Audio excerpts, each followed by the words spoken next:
말씀 말라기 3장 7절입니다.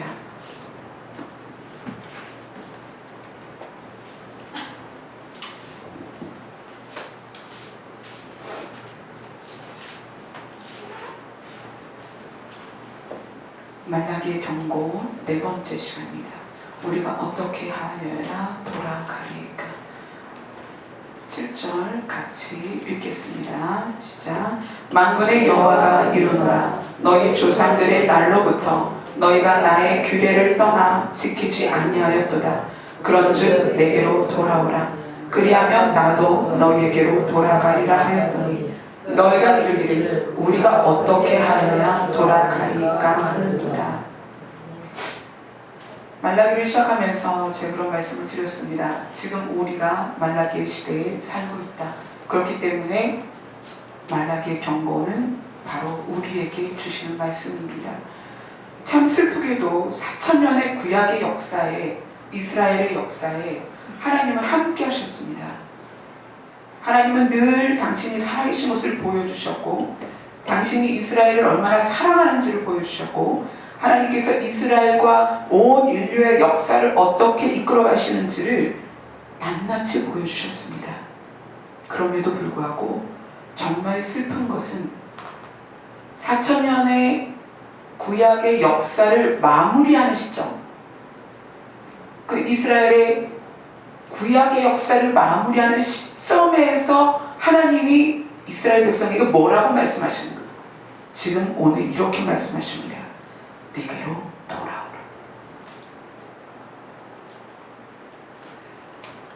사천년을 하나님께서 함께 하셨다면 이제 좀 성숙하고 철이 들어서 하나님께서 그들에게 칭찬하고 상급을 말씀하시고 축복을 말씀하시고 은혜를 말씀하시면 얼마나 좋겠어요.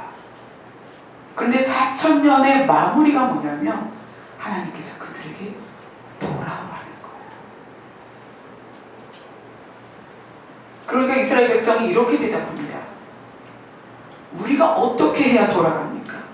이 얘기는 뭐냐면, 하나님 그게 무슨 말씀이에요? 저희들 잘 가고 있잖아요. 저희 잘 가고 있는데 하나님 지금 무슨 말씀이세요? 우리 지금 율법도 잘 지키고요. 우리 하나님께서 하라는 대로 다 잘하고 있어요.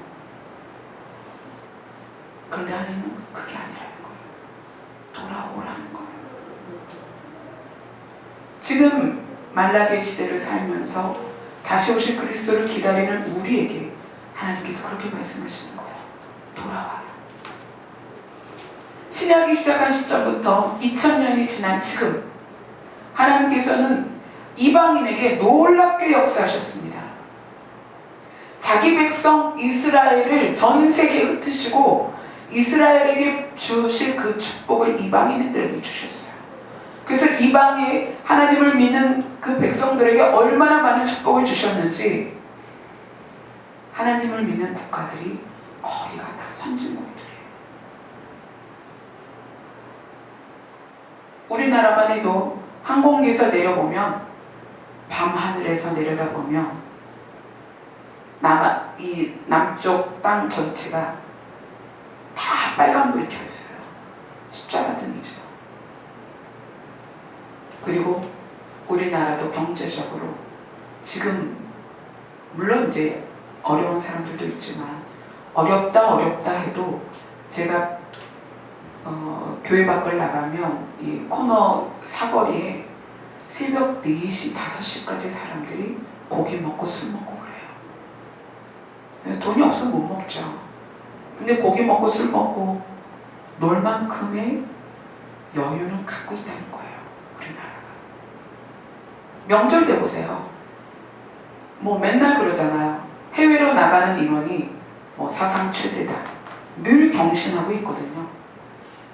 놀 수 있는 여유는 있는 나라가 된 거예요. 지금. 이 시점에 교회도 많아지고 교회마다 수천 명씩, 수만 명씩, 수십만 명이 모이는 교회가 즐비한 우리나라를 향하여 하나님이 돌아오라는 거예요. 그럼 그러겠죠. 많은 교회들이 많은 목회자가, 많은 성도들이. 우리 잘 가고 있잖아요. 우리 새벽 예배, 금요기도회, 특별기도회, 또 교회마다 헌금 얼마나 많아요. 수십 가지 명목으로 헌금도 많이 하고요. 우리 잘 가고 있잖아요. 근데 왜 돌아오라고 그러시는 거예요? 우리 잘하고 있는데. 돌아오라는 것은 멈추라는 거예요. 일단 너네 좀 멈춰봐봐. 너네 발길 좀 멈춰봐. 니네가 지금 어디를 향하고 있는지, 어디를 향하여 가고 있는지, 무엇을 목표로 가고 있는지를 보라는 거예요. 지금 우리나라에 기독교가 들어와서 120년의 역사 속에서 정말 놀랍게 부흥했습니다. 이제 멈춰야 돼요.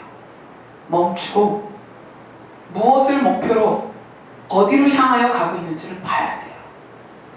지금 말라기의 하나님이 돌아오라라고 말씀하시는 것은 멈추고 너희의 방향을 보라는 거예요. 너희가 지금 어디로 가고 있는지를 눈뜨고 보라는 거예요. 너희가 지금 낭떠러지를 향하여 가고 있는데 너희가 지금 모르고 있다는 거예요.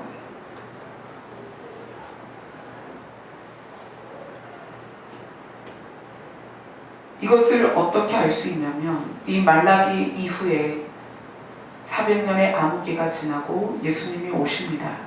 예수님이 오셔서 예수님이 오신 그 시점에 바리새인들이나 그 유대인들이 어떻게 살고 있는지를 보면 하나님이 왜 이 말씀을 하셨는지 알 수가 있어요. 자, 누가복음으로 가보겠습니다. 누가복음 18장입니다.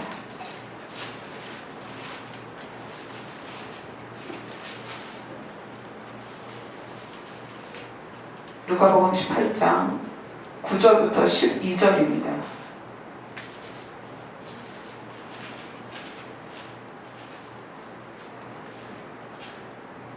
같이 읽겠습니다. 시작. 또 자기를 의롭다고 믿고 다른 사람을 멸시하는 자들에게 이 비유로 말씀하시되 두 사람이 기도하러 성전에 올라가니 하나는 바리새인이요 하나는 세리라. 바리새인은 서서 따로 기도하여 이르되 하나님이여 나는 다른 사람들 곧 토색, 불의, 간음을 하는 자들과 같이 아니하고 이 세리와도 같이 아니함을 감사하나이다. 나는 일에 2번씩 금식하고 또 소득의 11조를 드리나이다 하고. 말라기 시대에 하나님이 이스라엘 백성을 향하여 돌아오라라고 말씀하시는 것은 말라기 시대에 이미 이 바리새인처럼 본인들이 의롭고 잘하고 있다고 생각하는 거예요. 유대인들은 율법을 정말 기가 막히게 다 지켰습니다. 너무너무 잘 지켰어요. 지금 여기 있는 바리새인이 그 얘기를 하는 거예요. 내가 토색, 불의, 간음도 안 했고 일에 2번씩 금식하고 소득의 11조도 드렸습니다. 다른 성경에 보면 근체, 그러니까 채소예요. 채소의 11조도 했습니다 라고 이야기합니다. 그런데도 하나님은 멈추고 너희가 지금 어디를 가고 있나를 보라고 말씀하시는 거예요. 왜 그럴까요? 자, 말라기를 보면 3장 8절부터 10절까지 우리 지금 읽고 있는 본문 다음이죠. 8절부터 10절까지 같이 읽겠습니다. 시작. 사람이 어찌하여 하나님 것을 도둑질하겠느냐? 그러나 너희는 나의 것을 도둑질하고도 말하기를 우리가 어떻게 주의 것을 도둑질하였나이까 하는도다. 이는 곧 11조와 봉헌물이라. 너희 곧 온 나라가 나의 것을 도둑질하였으므로 너희가 저주를 받았느니라. 만군의 여호와가 이르노라. 너희의 온전한 11조를 창고에 들여 나의 집에 양식이 있게 하고 그것으로 나를 시험하여 내가 하늘문을 열고 너희에게 목을 쌓을 곳이 없도록 붙지 아니하나 보라. 너희가 온전한 11조를 지금 안 하고 있다고 말씀을 하시는 거예요. 너희가 지금 온전한 11조를 안 하고 있다. 너희가 온전한 11조를 안 하고 있기 때문에 너희는 지금 도둑질을 하고 있는 거다. 내 거를. 하나님 거를 도둑질하고 있는 거다. 자, 멈춰 쓰고 니네가 지금 뭘 잘못하고 있는지를 봐라. 그러면서 예를 들어주시는 거예요. 이것만이 문제가 아니라 많은 문제들이 있는데 가장 정확하게 설명할 수 있는 것으로 하나님께서 예를 들어주시면서 11조를 예를 드시는 거예요. 그러면서 너희가 만약에 그렇게 온전한 11조를 드리면 어떻게 하냐면 3장 11절 12절을 같이 읽습니다. 시작. 만군의 여호와가 이르노라 내가 너희를 위하여 메뚜기를 금하여 너희 토지 소산을 먹어 없애지 못하게 하며 너희 밭의 포도나무가 기한 전에 떨어지지 않게 하리니 너희 땅이 아름다워짐으로 모든 이방인들이 너희를 복되다 하리라. 만군의 여호와의 말이니라. 하나님께서 신명기에 이미 약속하신 이 축복을 너희에게 줄 것이다. 그런데 너희는 온전한 11조를 하지 않았다. 너희가 이제 멈춰 쓰고 돌아오라는 거예요. 자, 예수님이 오셨던 그 시대의 바리새인들은 근처의 11조까지 했습니다. 그러니까 최소의 11조까지 했단 말이에요. 그런데 왜 하나님은 너희가 온전한 11조를 창고에 드리지 않았다라고 얘기를 하신 거예요? 이 이야기는 온전치 못한 11조를 했다는 거예요. 이것 때문에 많은 분들이 11조에 대해서 이런 이제 갑론을박이 있죠. 뭐 본봉에 11조를 해야 되느냐, 아니면은 다 띄고 우리에게 직접 수령되는 수령에게 11조를 해야 되느냐, 뭐 보너스에 11조를 해야 되느냐, 집을 팔았을 때는 파는 값에 11조를 해야 되느냐, 뭐 이제 빚을 갚고 남은 거에 11조를 해야 되느냐, 그 온전한 11조에 대해서 굉장히 말이 많습니다. 그러나 진짜 온전한 11조는 그걸 말하는 게 아니에요. 자, 여러분, 이거는 말라기의 시대를 살고 있는 우리에게 굉장히 중요한 것입니다. 자, 보세요. 온전한 11조는 뭐냐면 내가 복을 받기 위해 11조를 하느냐, 아니면 나의 모든 소유가 하나님의 것이기 때문에 10분의 1을 구별해서 드리는 것이냐, 그 차이입니다. 온전한 11조를 교회에서 잘못 가르쳤기 때문에 사람들이 상처를 되게 많이 받아요. 내가 이렇게 11조하고 저렇게 11조하고 이런 돈 저런 돈 다 해서 11조 했는데 되는 것도 없더라, 이렇게 말하죠. 잘 되는 게 뭐 있어요? 그 얘기는 뭐예요? 목적이 잘못된 거예요. 우리가 잘 되기 위해서 11조 하는 거 아니에요. 하나님은 너희가 너희의 모든 소유를 하나님 것이라고 인정하는 그 믿음이 있다면 10분의 1을 못 드리겠니? 너의 주인이 누구냐는 거예요. 너희가 지금 그렇게 많은 11조를 드리고 감사헌금을 드리고 주일헌금을 드리는데 목적이 뭐냐는 거예요. 너희 그렇게 막 11조 하는데 잠깐 멈춰봐봐.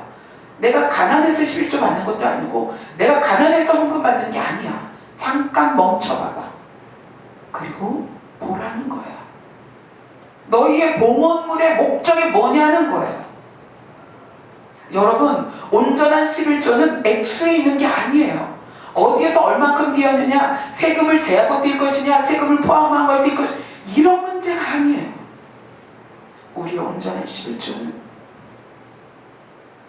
어디에 목적을 가지고 하나님께 11조를 하느냐는 거예요. 저는 많은 분들이 복을 받는 것을 목적으로 11조 하는 걸 많이 봤습니다. 그런데 그렇게 하면 반드시 시험이 듭니다. 왜냐하면 우리 일생은요, 녹록지 않습니다. 정말 30년, 40년 11조 하면 아무 일도 없나요? 아무 문제도 안 생길까요? 아니요. 이미 공중권세 잡은 자가 사단이기 때문에 우리는 많은 일에 걸림이 있고요, 많은 일에 연약함이 있고요, 많은 일에 실패가 있어요. 때로는 하나님께서도 예수님을 성령이 어디로 이끌어가요? 광야로 이끌어가서 사탄에게 시험받게 하십니다. 심지어 예수님도 하나님이 허락하셔서 사탄에게 시험을 받는단 말이에요. 우리는 안 그렇겠냐고요. 욥에게 하나님이 사탄을 통해 시험을 허락하신 것처럼 우리도 그렇단 말이에요. 왜 시험을 허락하시느냐? 바람과 태풍을 이겨난 벼는 굉장히 실합니다. 뿌리가 아주 강하게 뿌리 박힙니다. 나무들이 온실 안에 있다가 밖에 내놓으면 금방 죽어요. 그러나 밖에서 비바람을 견딘 나무들은 아주 튼튼합니다. 우리 가로수에, 산에 누가 물 주러 갑니까? 물 주러 안 가요. 그러나 그들은 살아있습니다. 왜요? 비바람을 이겨내서 생명력이 있는 거예요. 그래서 하나님은 때로는 사단이 우리를 시험할 때에 허락하십니다. 그런데 11조를 복받는 비결로 드린다면 반드시 그 사탄의 시험에 걸려 넘어갑니다. 하나님이 살아계시다면 어떻게 나한테 이런 일이, 내가 얼마나 그동안 헌금을 했는데, 내가 그동안 얼마나 열심히 11조를 했는데 어떻게 나한테 이런 일이. 말라기의 성도에게 하나님께서 지금 말씀하시는 거야. 멈춰봐라. 너희는 무엇을 위해서 예배를 드리느냐? 여러분, 무엇을 위해서 예배를 드리십니까? 일주일 동안 주일 하루 하나님께 안 드리면 벌 받을까봐 예배 드린 분이 있습니다.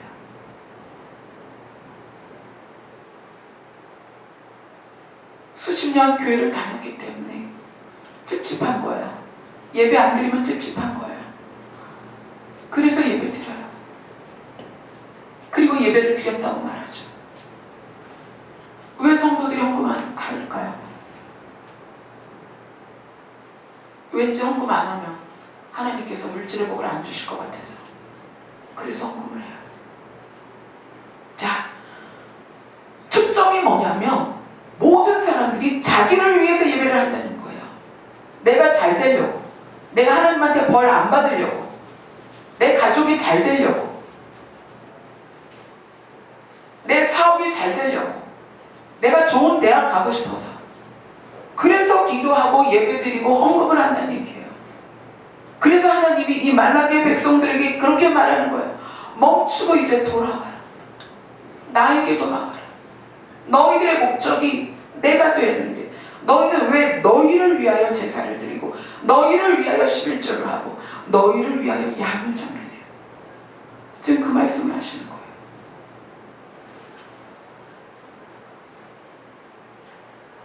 우리는 우리 심령 깊은 곳에서 내가 왜 상처받고 자존심 상하고 내가 왜 억울하고 화가 나는지를 보셔야 됩니다.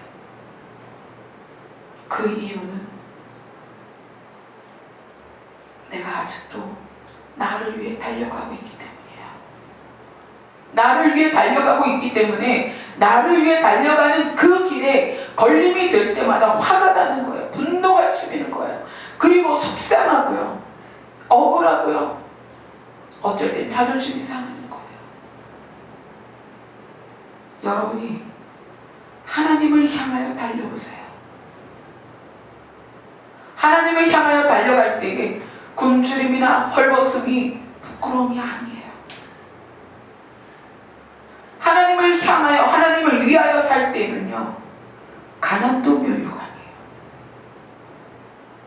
주를 위해서라면 사도 바울이 수많은 그 어려움을 당하면서도 그것을 자기의 연약함을 자랑하는 이유가 뭐냐면 그가 그리스도를 향하여 나아갔기 때문에 그리스도를 향하여 나아가는 동안에 당하는 모든 어려움이 바울에게는 면류관이 된 거예요.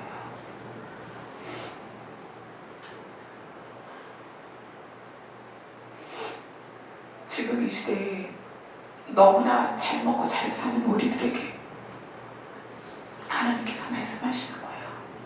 이제 멈춰서고 너희가 어디를 향하여 가는지 이제 봐라.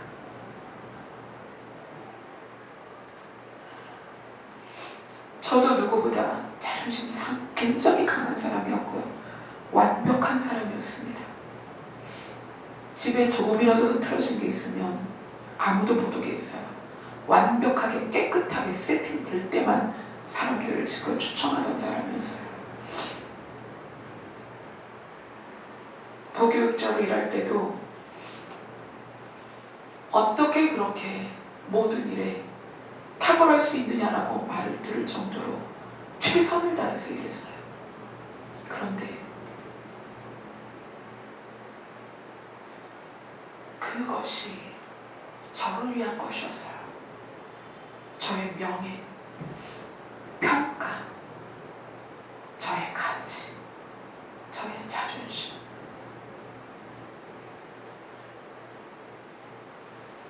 이제 많은 일을 지나고 제가 잘못 가고 있다는 걸 깨닫고 이제 주님을 향하여 나아가니까 가난도 면류관이고 저의 연약함도 면류관이에요. 왜냐하면 그것으로 누군가가 위로를 받더라고요. 그래서 저는 저의 연약함을 드러냅니다. 상담을 하면 저의 연약함을 다 말씀드려요. 그러면 그분이 힘을 얻어요. 아, 세상에 힘든 사람이 나만 있는 게 아니었구나. 저렇게 설교하는 저 사람도 힘들었구나. 그러면서 위로를 받으시더라고요. 우리가 왜 교회 안에서 자기의 연약함을 드러내지 못할까요? 제가 상담하면서 그런 말씀을 많이 들어요. 큰 교회에 계신 분들이 본인들의 삶을 지체들과 솔직하게 나누지 못한다고요. 왜 그럴까요? 모두 다 자기를 위해 신앙생활을 하기 때문에 그래요. 그래서 잘 되고 잘 살고 오점이 없는, 빈틈이 없는 자기 모습으로 보여져야 믿음이 평가되는 교회에 있기 때문에 그래요. 과연 그럴까요? 믿음이 좋으면 아무 일도 없을까요? 하나님 마음에 합한 다윗도 아들이 반역을 했어요. 아론의 두 아들이 다른 불을 들였다가 그 자리에서 저주하고 죽었어요. 무슨 말을 더 할까요? 우리에게는 다 연약함이 있어요. 그런데 왜 교회 안에서 서로에게 자기의 완벽함을 보여주려고 할까요? 교회가 이제는 멈춰야 돼요. 잘 되고 잘 살고 커지는 것이 복이라는 개념, 그것은 하나님께로부터 왔다라고 하는 그 개념이 이제 멈춰져야 돼요. 그리고 나를 위한 신앙생활이 아니라 하나님을 영화롭게 하는데 내가 쓰임받는 그런 신앙생활로 우리가 돌이켜져야 돼요. 온전한 11조는 X나 어떻게 어디에서 얼만큼을 띄느냐 그게 아니에요. 온전한 11조는 내 삶을 주관하시는 하나님을 인정하고 드리는 것이고요. 온전한 11조는 나에게 소유된 모든 것이 하나님 것이라는 걸 인정하고 드리는 11조예요. 온전한 11조는 내 생명까지도 하나님이 거두신다고 한다면 기꺼이 드릴 수 있는 마음으로 나의 것의 10분의 1을 드리는 거예요.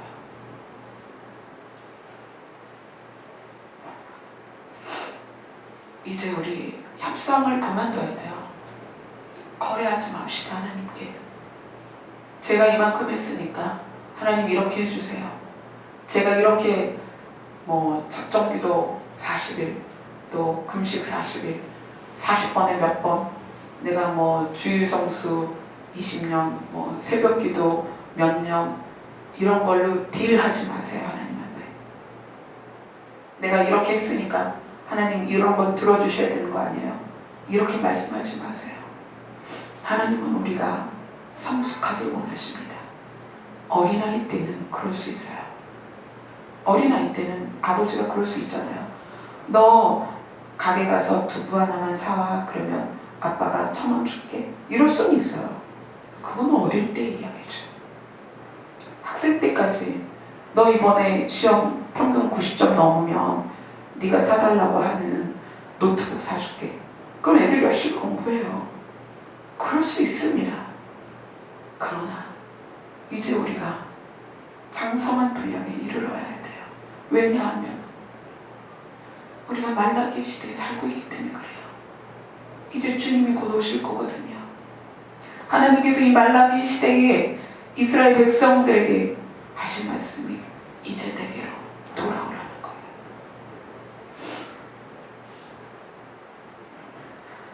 여러분의 목표, 목적, 방향, 어디를 향해 가고 있는지, 무엇을 위해 가고 있는지 이제 멈춰서고 정말 진지하게 보셔야 합니다. 나에게서 하나님은 몇 프로인가? 그거 아세요? 하나님께 우리는 100%입니다. 이 이야기 뭐냐면 우리 한 사람을 위해서 자기 아들을 주셨다는 거예요. 예수님을 온 인류가 찢어서 논아가는 게 아니에요. 여기 계신 분 한 사람을 위해서 하나님은 자기 아들을 통째로 주셨다는 얘기예요. 그 얘기는 하나님께 우리 한 사람은 100이에요.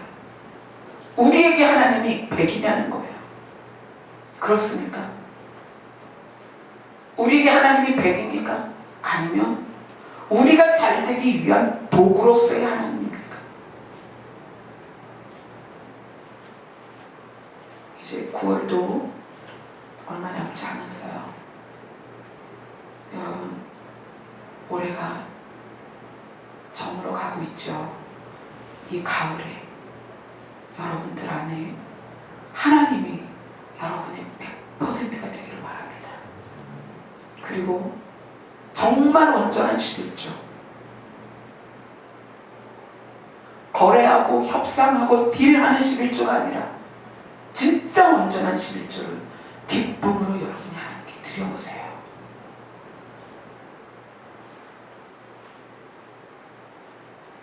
그것의 대가를 하나님께서는 말씀으로 언약해 주셨지만 그것이 때로는 이 땅에서 못 받을 수도 있어요. 그러나 약속은 반드시 지키십니다. 어떻게? 우리가 하나님 나라에 가면 우리가 심지도 거두지도 않은 생명의 양식을 먹게 됩니다. 영생의 열매를 먹게 돼요. 생명강수를 우리가 떠서 먹게 되고요. 그곳에서 어둠도 슬픔도 아픔도 없는 그곳에서 우리가 살게 돼요. 그 나라는 우리가 손으로 지은 나라가 아니에요.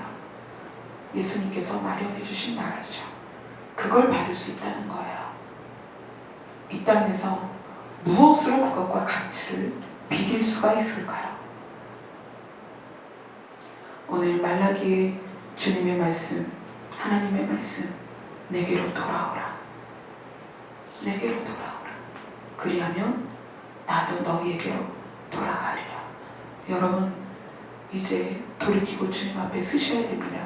이제 주님이 우리에게 돌아오실 거예요. 근데 돌아오시는데 누구에게는 돌아오시는데 정작 나에게 돌아오지 않으신다면 우리는 그때는 땅에 있는 거예요. 남들은 다 하늘에서 돌아오시는 주님을 만나게 될 텐데 오늘 말라기 말씀으로 우리에게 주시는 경고가 우리의 방향과 목표와 목적이 바뀌는 계기가 되기를 소원합니다. 기도하겠습니다.